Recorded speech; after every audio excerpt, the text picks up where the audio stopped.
No portal is better than economic portal.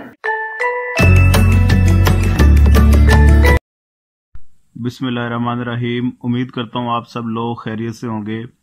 Econometrics उसका एक topic है जी, पार्क ग्लेसर टेस्ट। हेट्रोस्किडास्टिसिटी चेक करने के लिए ये टेस्ट लगाया जाता है।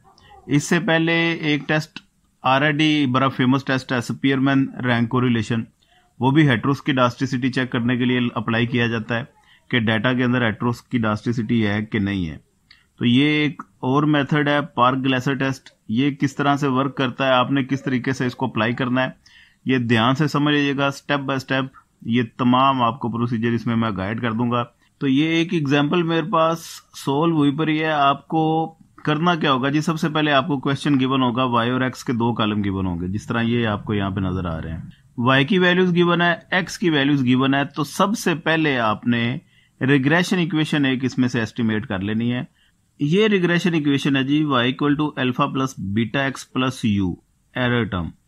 तो अल्फा और बीटा ये निकालने आपको आते ही हैं। बीटा का फार्मूला आपको पता है, N summation X Y minus summation X summation Y divided by N summation X square minus summation X whole square.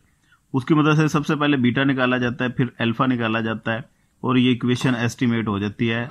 यहाँ पे ये इक्वेशन एस्टिमेट होके रिजल्ट आ गए जी, ये जी रिग्रेशन इक्वेशन एस्टिमेट आपने कर ली। ए की ये वैल्यू है, बी की ये वैल्यू है 0.094। अब आपने वाई कैप का कॉलम निकालना है, ये वाला। ये किस तरह निकलता है कि एक्स की जगह पे आप 15 पुट करेंगे, ये वैल्यू निकल आएगी। एक्स की जगह पे 20 पुट करेंगे, ये वैल्यू निकल आएगी। 30 पुट करेंगे, ये वाई कैप का कॉलम निकल आया। वाई कैप के कॉलम के बाद आगे आपने ई का कॉलम निकालना है। ई क्या होता है, error term Y minus Y cap. ये वाई है, ये वाई कैप है। पहले और तीसरे कॉलम को माइनस करते जाएं, ये वैल्यूज निकलती आएंगी आपके पास। कुछ प्लस में होंगी, कुछ माइनस में होंगी। वैसे सम ऑफ ई इक्वल टू 0 होता है, ये एक प्रूफ भी है, प्रॉपर्टी है ओएलएस की अजम्पशंस की। तो इसको आप वेरीफाई करना चाहें तो कर भी सकते हैं, लेकिन यहां पे हमारा कंसर्न नहीं है। हमने ई का स्क्वायर निकालना है।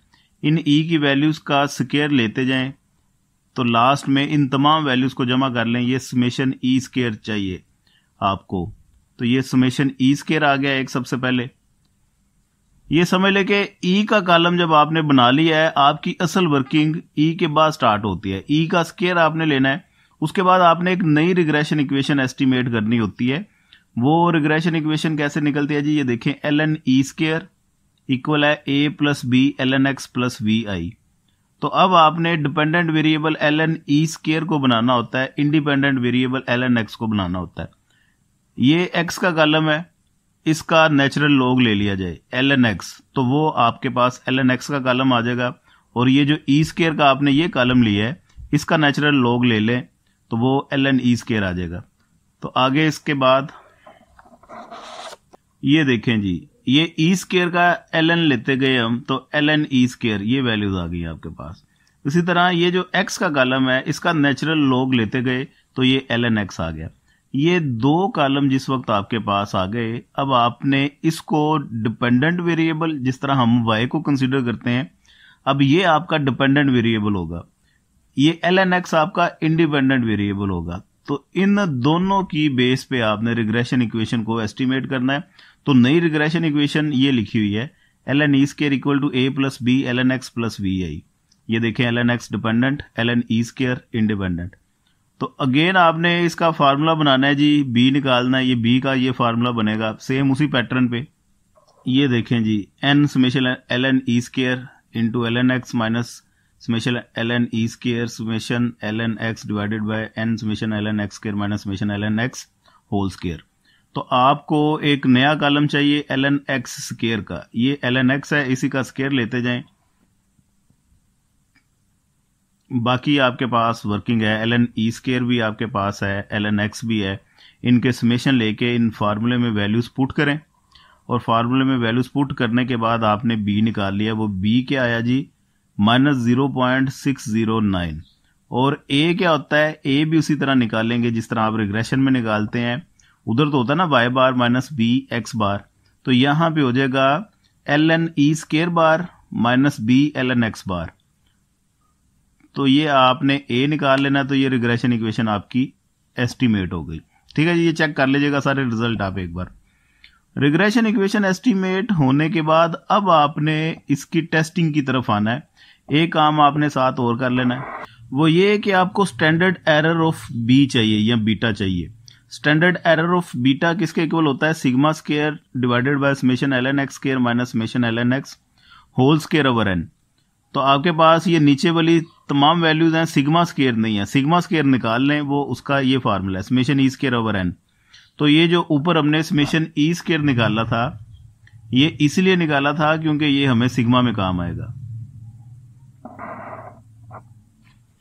तो ये summation E square over n किया आपने, ये सिग्मा स्क्वायर आपने ये निकाल लिया और वैल्यूज पुट की स्टैंडर्ड एरर ऑफ बीटा के फार्मूले में। तो ये निकल आया जी 0.0177। अब आपने टेस्टिंग अप्लाई करनी है। टेस्टिंग का क्या प्रोसीजर होगा जी, ध्यान से समझ लें। Applying T test, T test इस पे लगेगा पार्क टेस्ट में, याद रखना है आपने हमेशा। नल और अल्टरनेट हाइपोथेसिस आपने बनाने हैं। ये टू टेल टेस्ट है, तो b इक्वल टू 0, इसका मतलब है ये होमोस्किडास्टिक है result. b not equal to 0 का मतलब है डाटा आपका हेट्रोस्किडास्टिक है। अल्फा गिवन होगा, जो गिवन हो वही लिखना, नहीं तो इसका आपने ज्यूम करना है 0.05। टी का ये फार्मूला होता है beta cap minus beta divided by standard error of beta. और ये आपने बीटा कैप माइनस बीटा, ये b की जगह 0 पुट करना होता है। ठीक है जी, तो जब इसकी जगह 0 पुट किया या इसे आपने कांस्टेंट कंसीडर किया, तो t का फार्मूला बन गया beta cap over standard error of beta. ये बीटा कैप भी आपने निकाला हुआ है, स्टैंडर्ड एरर ऑफ बीटा भी निकाला हुआ है। इनकी वैल्यूज पुट की तो ये कैलकुलेटेड t की वैल्यू आ गई, वो ये आ गई जी। इन दोनों की वैल्यूज पुट की -34.34। उसके बाद आपने क्रिटिकल रीजन, चौथे नंबर पे स्टेप होता है critical region. t alpha by 2 into V, चूंकि 2 टेल टेस्ट था इसलिए अल्फा बाय 2, 1 टेल होता तो अल्फा आना था। वो स्टेटमेंट में आपको ये क्लियर कर देगा ये सारी चीजें। 1 टेल है कि 2 टेल है। अल्फा 0.05 है, 2 पे डिवाइड किया 0.025 बन गया। तो v डिग्री ऑफ फ्रीडम होती है जी वो 3। आप देखें ना आपके पास डाटा कितनी वैल्यूज थी, 5 वैल्यूज थी। तो n-2 होता है डिग्री ऑफ फ्रीडम, तो 5 - 2 आपने किया इक्वल टू 3 आ गया। तो 0.025 को 3 में आपने देखना है। टी के टेबल में चले जाना है आपको, ये जूनियर लेवल में सारा काम करते हैं या टेबल में से वैल्यूज देखना, तो वो आपको वैल्यू मिलेगी 3.182। ये आप इसको प्लॉट भी कर सकते हैं इस तरीके से। 2 टेल टेस्ट है इसलिए दोनों तरफ आपने ये बाउंड्रीज लगा ली। टेबल की वैल्यू 3.182 जो आई थी, एक इस तरफ लिख ली, इस तरफ लिख ली, लेफ्ट साइड पे माइनस का साइन लगा के लिखते होते हैं। एक क्रिटिकल रीजन ये बन गया, क्रिटिकल रीजन ये बन गया। आपने कैलकुलेटेड टी की वैल्यू को, जो कि ये है, इसको कंपैरिजन करना है टेबल वाली टी की वैल्यू के साथ, कि इन बिटवीन एक्सेप्टेंस रीजन आ रहा है आपका रिजल्ट कैलकुलेटेड वैल्यू का या क्रिटिकल रीजन में आ रहा है। तो यहां पे आपने चूंकि ऑब्जर्व किया -30.34, ये बिल्कुल इस साइड पे आ रहा है, इस क्रिटिकल रीजन में आ रहा है, क्योंकि -3.18 से रिजल्ट छोटा है। इस वजह से ये क्रिटिकल रीजन में आने की वजह से, क्रिटिकल रीजन में आने का मतलब ये हुआ कि आपने H0 को रिजेक्ट करना है। ठीक है जी, या अल्टरनेट को आपने एक्सेप्ट करना है। तो यहां पे ये लिखा हुआ है therefore we accept alternate hypothesis. Alternate में क्या था जी, हेट्रोस्किडास्टिसिटी एग्जिस्ट कर रही है। तो यहां से हमें फिर क्लियर हो गया कि ये जो डाटा है इसमें हेट्रोस्किडास्टिसिटी मौजूद है। तो ये आपकी टेस्टिंग कंप्लीट हो गई। उम्मीद करता हूं ये वीडियो आपको पसंद आई होगी। दोस्तों के साथ शेयर लाजमी कर दें, दुआ में याद रखिएगा। अपना ढेर सारा ख्याल रखिएगा। ऑनलाइन सेशन हमारे कंटिन्यू हैं, किसी ने ज्वाइन करने हो तो वो राब्ता कर सकता है। नोट्स भी इसके अवेलेबल हैं, उसके लिए भी राब्ता किया जा सकता है। पाकिस्तान जिंदाबाद। मैनू इकनॉमिक्स क्वार्टर ना प्यार है, तुसी भी प्यार करो, सब्सक्राइब करो, लाइक करो ते कमेंट करो।